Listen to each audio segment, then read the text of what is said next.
Arata is a riseless wimp whose crush was stolen from him for being a shy loser.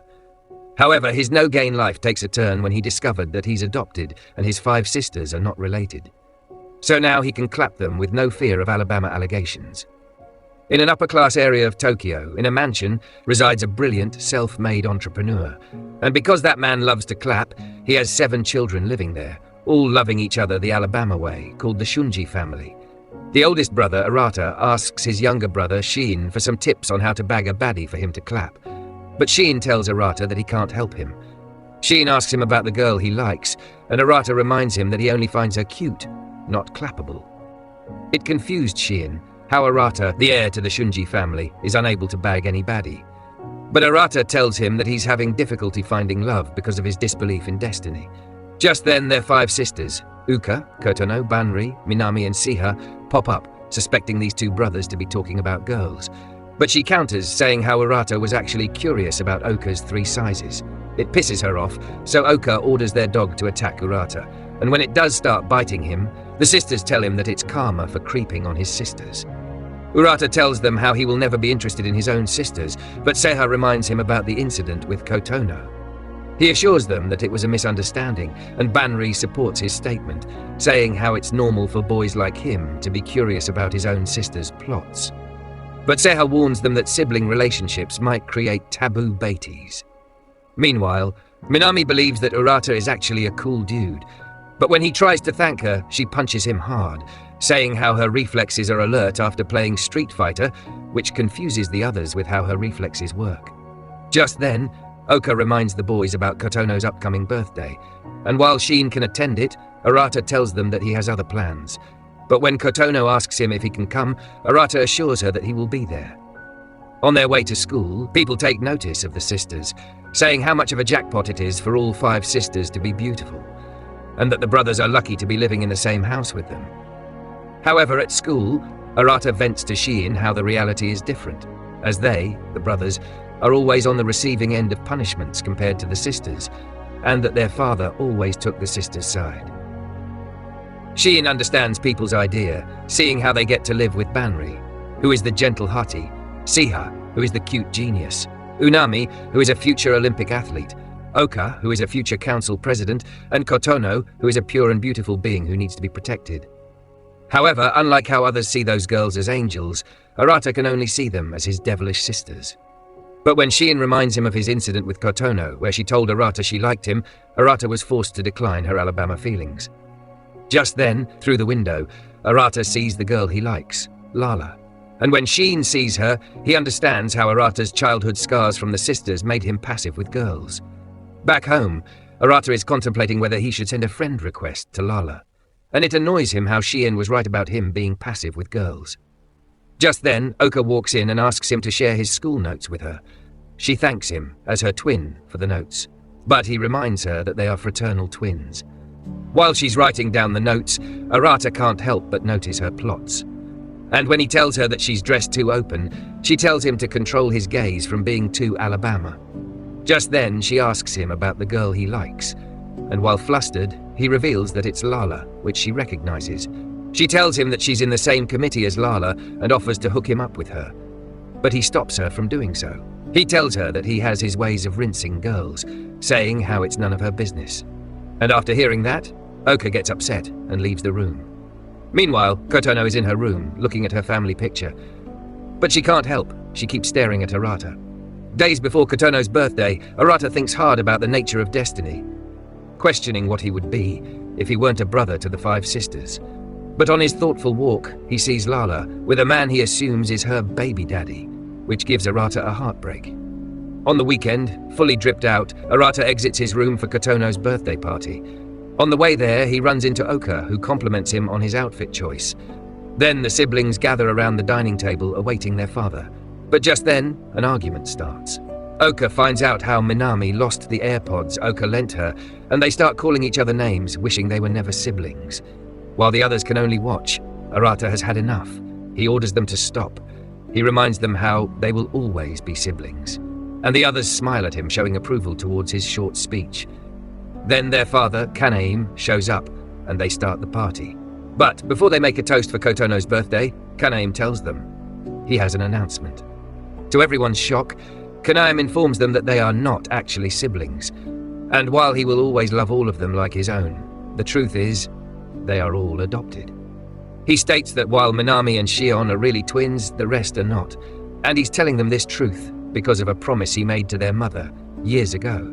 He asks them to continue the party, but while dinner is being served, every single one of them is still in shock over the life-changing news they just received.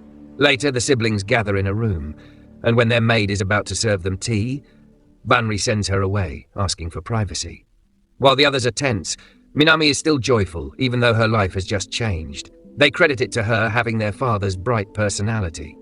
Huko expresses how she feels cheated, believing their father could have said it earlier. But Seiha disagrees, and thinks that Kotono's birthday was the perfect moment, as it was their father's promise to their mother. Being the oldest, they ask Banri if she remembers anything about her past, when they were first adopted. And while she does recall something, she refuses to share it with them, saying how it's unimportant. She assures them all that what's important is that they love each other, and that they will always be siblings. They applaud her for the speech, which lifts their mood, and they all head to bed. But while everyone is walking back to their rooms, Arata is still there, contemplating what just happened. Back in his room, Arata continues thinking, and to get his mind off it, he goes to take a bath. He sees someone's plot armor, but ignores it and goes in. However, he makes eye contact with Kotono, who's already taking a bath. And after seeing each other's assets, Arata runs away, apologizing to Kotono. Instead of being upset, Kotono asks Arata as her brother to wash her back. And just like old times, he does what she asks, which she enjoys. While he tells her to scrub her own back, she admits that she likes it, when he is the one who washes it. Meanwhile, Oka is chilling in the kitchen when she joins her. After what just happened, Oka asks Shun if Arata said anything, saying how it's affecting her heavily, to find out that Arata is not her fraternal twin. And Shun assures her that Arata feels the same way. As the heir to the Shunji family, Arata has a responsibility as the big brother to all of them. But unbeknownst to them both, in the bathroom, he's getting a soft hug on the back from Kotono. Meanwhile, Shin tells Oka how, since they aren't siblings, they are all legally allowed to marry each other. And while it disgusts Oka to think about marrying someone like Arata, she knows Shion is telling the truth. She orders Shin to get Arata to stop staring at her plots, but Shin tries to excuse his former brother. Saying how Urata is just like any hormonal young man, she then asks Shin what exactly happened between Urata and Shin in the past. And while Shin knows what it is, he already promised Urata to keep it a secret. But Oka tells Shintao that while the others like to tease Urata about that incident, they all know how Urata is not a creep who would jump his own sister. After hearing that, Shin tells Oka the truth, and to her absolute shock, she finds out how Kotono confessed her feelings for Urata, even when they were still siblings. But Shin informs her that Arata rejected Kotono's feelings, not wanting to have an Alabama-loving relationship. However, it was Kotono who tried to force Arata to love her, which ended with him on top of her, which was what the girls saw. And after they just knew they were not actually siblings, they realized how things could get spacier than before. Back in the bathroom, Arata tries to get Kotono to get her Alabama-loving hands off him, but Kotono reminds him how, since they're not blood-related, they can be together, and even one day, marry each other. She asks him if she's a bad girl, but Arata turns on his big bro mode and tells her that while they're not blood-related, he will always be her brother, who will look after her until the day she marries someone. Kotono walks back to the bathtub, saying how Arata is both the kindest and meanest person she knows, and Arata exits the room, saying happy birthday, leaving Kotono wishing that Arata responded to her feelings. Unbeknownst to Arata, when he steps out of the bathroom, someone is watching him. Then he heads to his room, thinking if Kotono did what she did because of what happened. And when he steps inside, he is greeted by Seiha, who's studying while waiting for him. Without beating around the bush, she asks him where he's been. And not wanting to tell the truth, he lies, saying that he's been walking around the house. She talks about how his room, which is the smallest among the siblings, feels like the biggest, which reminds them of when they first played rock, paper, scissors to determine who gets the biggest room. And Arata remembers how he lost. While hearing Seija's yappings, Arata wonders what this girl wants.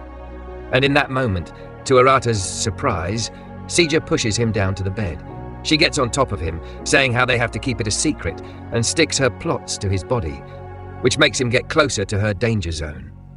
Arata starts suspecting that Seija is the same way as Kotono. But to his relief, Seija says that she has no concern over him. She reveals that she saw him in the bath with Kotono, saying how she saw all of their interaction. But before he demands an explanation, he gets her off his body before his volcano explodes. Sayaka tells him how she always knew about Kotono's feelings for him, but suspects that after knowing they're not actual siblings, Kotono loses all of her restraints. She praises him for handling the situation properly, but to ensure that he won't fold to his own sister's advances, she had to make sure that he doesn't want to develop the plots with them. He asks her if she doesn't have any other ways, aside from getting on top of him. And Seiga tells him that since she has no feelings for him, she doesn't see the issue in her method. She reminds him how relationships between siblings resulted in questionable offspring, but after what happened that day, that rule doesn't apply to them anymore. And their relationship as siblings won't stop Kotono in the future from wanting Arata to expand her domains. She suggests that it might even happen between them. And while Sita hates the idea of them bumping bellies, she knows that it's not impossible. She leaves the room saying how glad she is that Arata didn't fold, but when she gets outside, she starts questioning herself, whether she folded when she was on top of him. The next morning, Arata wakes up, feeling horrible after the roller coaster of emotions he endured the night before. When he steps out, his eyes are refreshed to the sight of Bannery and Kotono, wearing a nurse outfit, and Bannery informs him that it's her uniform, which she wanted to try on, but decided to try on Kotono as well. When she asks Arata if he likes how hot they look, he says no, causing Barry to cry, demanding him to say that he likes them. But he refuses and gets flustered. Then they head to school. Joined by Sheen, they watch as other dudes ogle over their sisters, which makes Sheen wonder how they would react if they knew that they're not actually siblings. Seeing how calm his sisters are makes Sheen believe that girls are better liars than men. And while Arata agrees, he knows that deep down, their sisters are as affected as they are after what happened. They continue their day at school normally, as if nothing ever changed between them. But after school, he realizes that things have changed, and he tries to convince himself that everything hasn't. Just then, Munami pops up, and it surprises Arata to see her not in practice like usual. They walk home, and Arata praises her for her dedication to athletics, where she won multiple trophies and even got herself dubbed a future Olympian. Suddenly, she gets surrounded by her fans, asking to lick her toes and to let them drink her bathwater. And after they leave, Minami reveals that she got simping fans after she did a photo shoot wearing a men's outfit.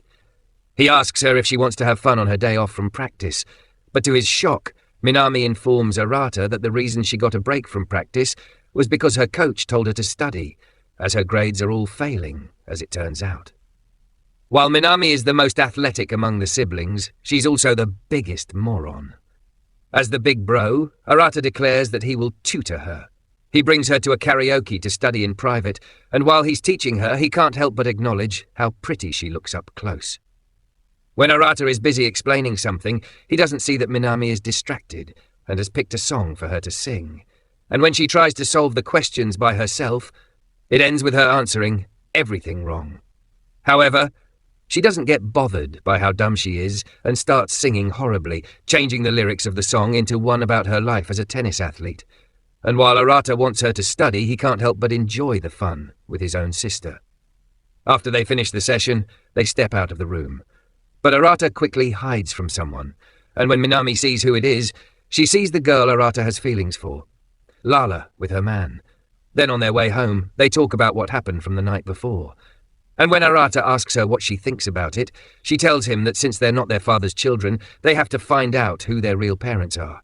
She expresses how she feels bad for Kotono, as their youngest. And Arata realizes that not only is Minami smart in some ways, but she's also a good sister. She teases Arata, saying how since he's not actually her big brother. But Arata tells her not to say that out loud, not wanting other people to know about their weird and complicated relationship. However, Minami states that what's important is the bond they created for all their life, where he knows who he really is. So he shouldn't feel sad about not being able to bag the girl he likes. He asks her how she knows about Lala, and Minami reveals that Oka told her. which makes Arata realize how much of a blabbermouth Oka is. Minami assures Arata that as his former sister, she knows how good a person he is. So he should cheer up, even though Lala didn't get to see what kind of person he is, unlike his sisters. And Arata gets touched by what she says. Back home, Minami hands a cake to Oka, which pleases her, and returns her earpods, apologizing for losing them before. However, while Oka accepts her bribe, she hands Minami the earpods, telling her to keep them, and she accepts, which ends their previous fight in peace. Comment down below, sister lover, if you finished the video. Next week we'll be back with a new recap of the latest episode. Subscribe so you don't miss the next video.